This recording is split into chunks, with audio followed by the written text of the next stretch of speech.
नमस्कार प्रिय दर्शकों, हाजिर हूं मैं आज श्रृंखला की आखिरी कड़ी लेकर।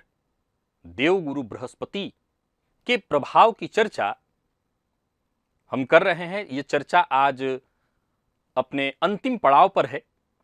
ऐसा नहीं है कि अब आगे देवगुरु बृहस्पति की चर्चा नहीं होने वाली है।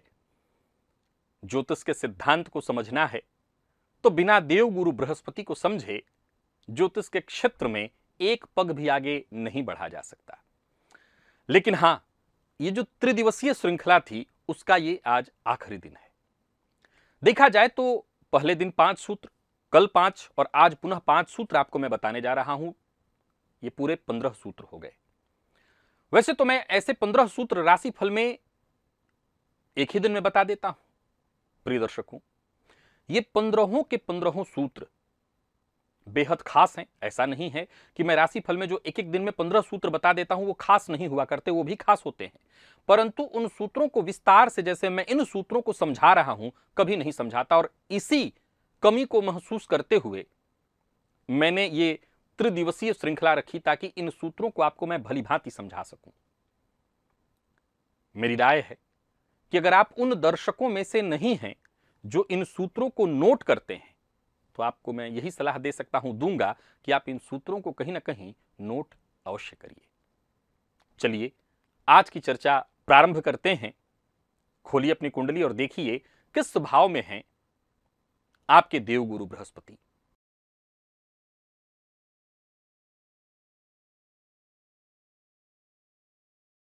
आज का सूत्र है, यह कहता है कि कुंडली में अगर सूर्य से 7वें या 9वें भाव में देवगुरु बृहस्पति हैं, मान लीजिए आपकी कुंडली के लग्न में सूर्य बैठे हैं, तो या तो सप्तम में या फिर नवम में देवगुरु बृहस्पति होने चाहिए।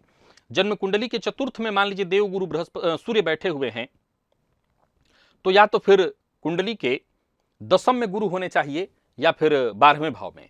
मान लीजिए सूर्य आपकी कुंडली के सप्तम में बैठे हैं तो देवगुरु लग्न में या तृतीय में होने चाहिए, या फिर दसम में बैठे हैं आपकी कुंडली में सूर्य तो देवगुरु बृहस्पति चतुर्थ में या फिर कुंडली के षष्ठ में। ऐसे ही हर भाव से समझ लीजिए कि जिस भाव में सूर्य हैं उससे सामने वाला भाव और 2 घर बाद वाला भाव, यानी 7वें और 9वें भाव में यदि देवगुरु बृहस्पति हैं, इन दोनों ही अवस्थाओं में देवगुरु बृहस्पति की दृष्टि सूर्य पर होगी तो ज्योतिष शास्त्र के मर्मज्ञ कहते हैं कि यह जातक अपने पिता के अधूरे कार्य को पूरा करने के लिए आया है और अपने पिता के अधूरे कार्य को पूरा करेगा। यही उसकी जिंदगी का मकसद है।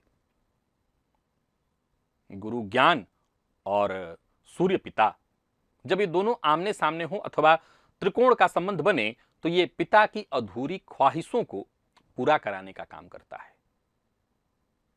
यूं समझ लीजिए कि गुरु और सूर्य का आमने सामने का संबंध एक तरह से देखा जाए तो यह इस बात की सूचना है कि जो मैं हमेशा कहा करता हूं, आत्मा जायते इति पुत्रः।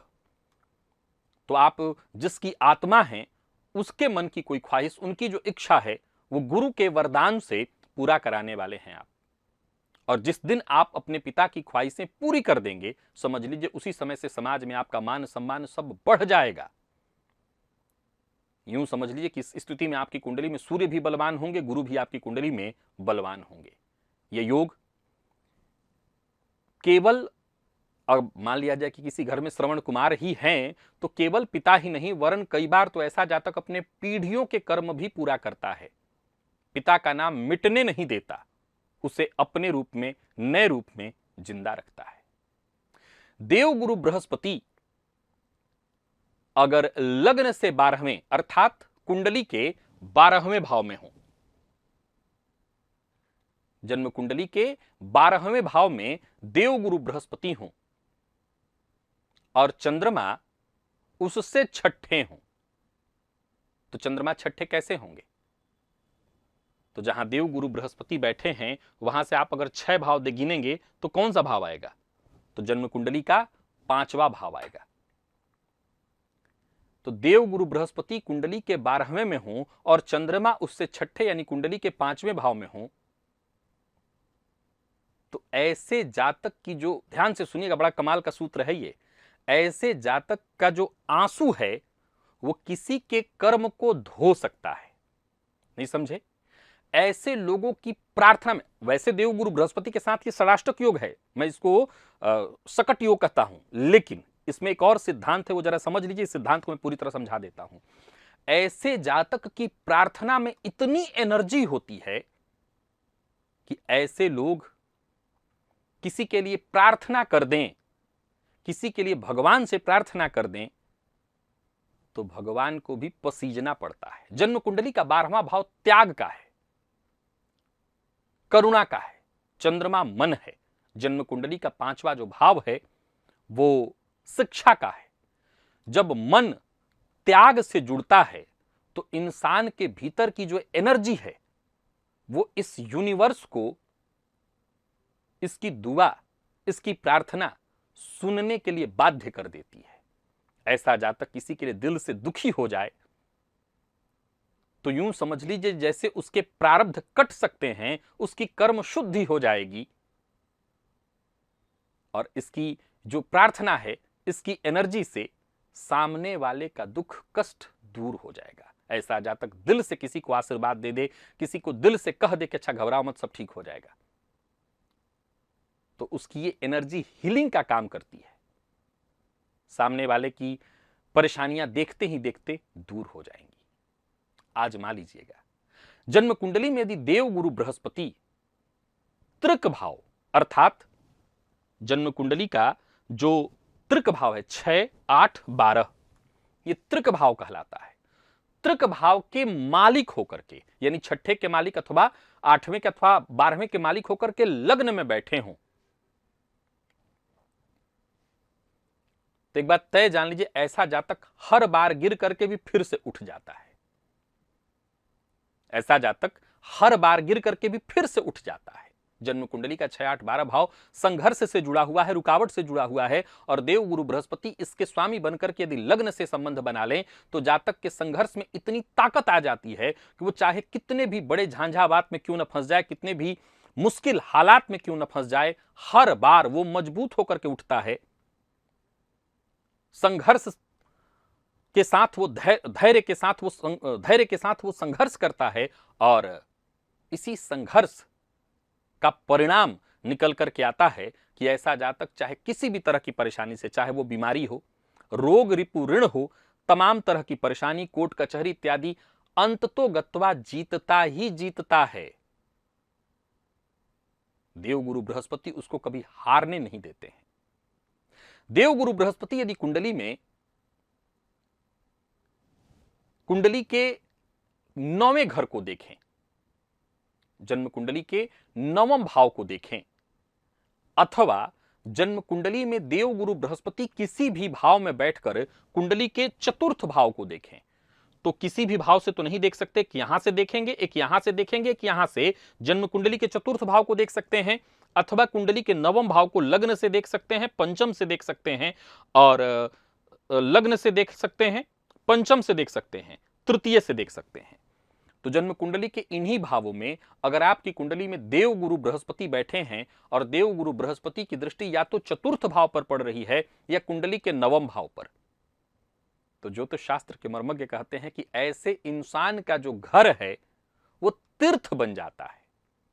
विशेष करके अगर ऐसी स्थिति में देव गुरु बृहस्पति बली अवस्था में हो तो ऐसे लोगों के घर में घुसते ही शांति का एहसास होता है। अब सवाल उठता है कि मेरे बच्चे की कुंडली में योग है, तो भाई घर के मालिक तो और भी लोग हैं, तो क्या इसी से ऐसा हो जाएगा? जवाब है नहीं। जब तक उस घर बच्चे का मालिकाना हक, यानी जब तक वो इस योग्य न हो जाए कि वो उस घर को चलाने लगे, यानी ये बात मूलतः उस घर के मुखिया की कुंडली पर पहले लागू होगी।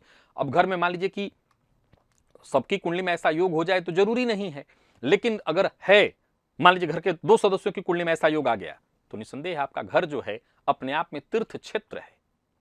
देवगुरु बृहस्पति की दृष्टि का यह आशीर्वाद है कि आपका घर ही वो स्थल है जहां आप साधना आराधना कर सकते हैं। इसके लिए आपको कहीं तीर्थ जाने की जरूरत नहीं, कहीं और जाने की जरूरत नहीं। आप तीर्थ यात्रा करिए, घुमाइए, दर्शन कराइए, लेकिन साधना आराधना आप अपने घर में ही करिए, क्योंकि जो सुकून, जो शांति आपको कहीं बाहर ढूंढनी है, वो शांति आपको आपके घर में मिल जाएगी। आपके घर में ही वो एनर्जी बह रही है। जो आपके धर्म को स्थायी बना देगी। वहां बहस नहीं है, वहां भक्ति है, वहां संस्कार बोल रहे हैं। तो अक्सर ऐसे घरों पर ज्योतिष शास्त्र के मर्मज्ञ कहते हैं कि उस घर के कुल देवता का विशेष प्रभाव होता है, उस घर के कुल देवता का आशीर्वाद होता है। इस घर में प्रवेश करते ही मन को शांति मिल जाती है। और एक आखिरी सूत्र कहता है कि जब नवमांस में देवगुरु बृहस्पति 12वें भाव में हो, जब नवमांस में देवगुरु बृहस्पति 12वें भाव में हो, तो 12वां भाव मोक्ष का है, वैराग्य का है। ऐसा जातक अपनी जिंदगी में, ऐसे लोग अपने जीवन काल में केवल अपने लिए नहीं, वरन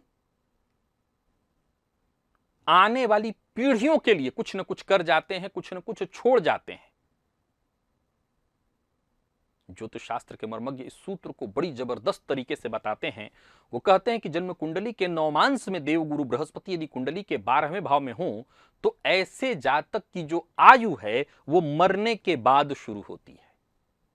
या वो इसको ऐसे कहते हैं कि ऐसे जातक की जो आयु है, जो जिंदगी है, वो खत्म नहीं होती, बल्कि मरने के बाद वो और तीव्र हो जाती है।